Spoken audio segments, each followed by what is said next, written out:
Bismillahirrahmanirrahim. Assalamualaikum warahmatullahi wabarakatuh. Alhamdulillah nahmaduhu wa nasta'inuhu wa nastaghfiruh wa na'udzu billahi min syururi anfusina wa min sayyiati a'malina. May yahdihillahu fala mudilla lahu wa may yudlil fala hadiya lahu.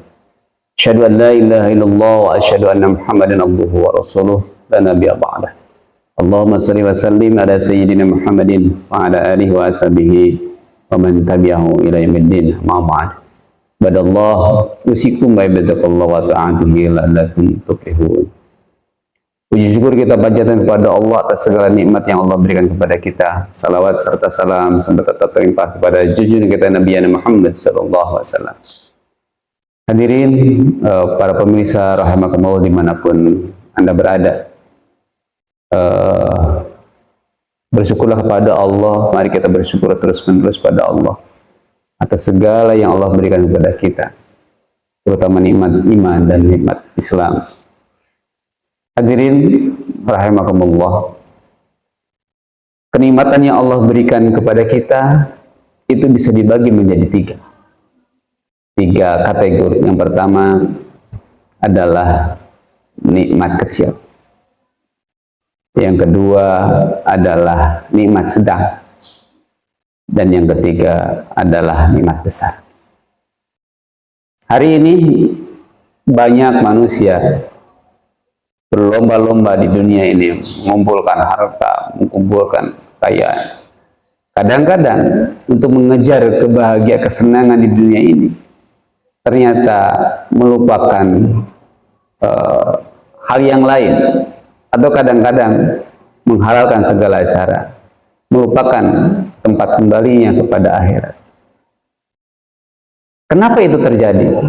Salah satunya adalah karena tidak bisa memilah, mengkategorisasi antara nikmat-nikmat yang diberikan. Tertukar antara nikmat besar dan nikmat kecil.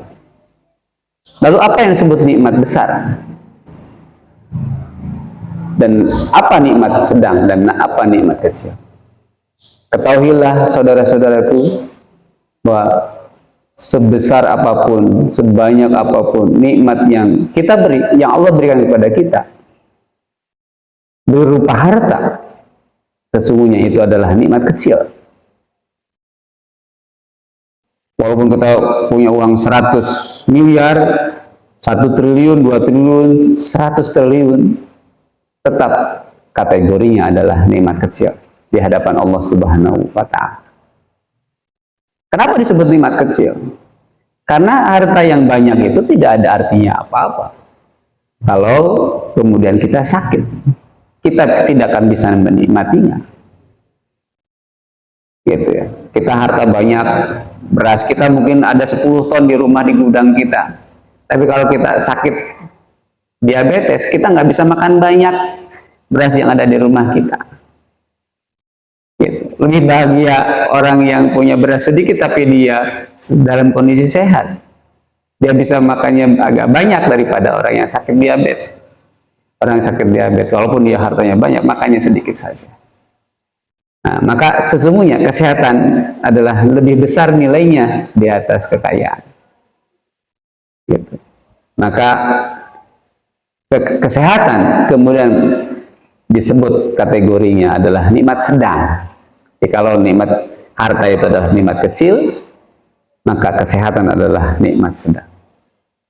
Ia berada di atas nikmat harta. Maka ketika Allah memberikan kesehatan pada kita, kita bisa bangun pagi dengannya, kita bisa beraktivitas dengan nyaman, bisa melihat dengan jelas, mendengar dengan jelas, beraktivitas dengan sehat. Maka itu nikmat yang jauh lebih besar dari harta yang kita kejar-kejar.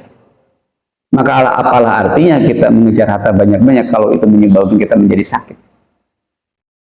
Itulah nikmat sedang. Dan yang terakhir adalah nikmat besar. Apa nikmat besar? Sesungguhnya semuanya pada tahu, bahkan sering diucap-ucapkan bahwa nikmat yang besar adalah nikmat iman dan Islam. Itulah nikmat yang besar yang Allah berikan kepada kita yang harus kita syukur. Maka sesungguhnya ketika kita sudah punya iman, kita berada dalam Islam, dalam petunjuk Allah, itu sudah melebihi nikmat harta dan nikmat kesehatan. Maka sesungguhnya manusia ketika sudah ada dalam hidayah, ada dalam petunjuk, maka hatinya harus sudah bahagia. Tidak mesti mengurangi kebahagiaannya ketika dia kurang harta, karena dia sudah punya nikmat besar yang ada di dalam dirinya. Itulah pentingnya kita mengetahui 3 kategori nikmat ini. Nikmat besar, nikmat sedang, dan nikmat kecil. Semoga ini bermanfaat bagi kita semua dan menjadi pencerahan bagi kita semua, sehingga kita tidak salah mengejar dalam hidup ini. Apa yang paling besar kita kejar dalam hidup ini? Gitu. Demikian, mudah-mudahan menjadi tazkirah bagi kita semua. Mohon maaf jika ada kesalahan. Adanallahu wa iyyakum ajmain. Assalamualaikum warahmatullahi wabarakatuh.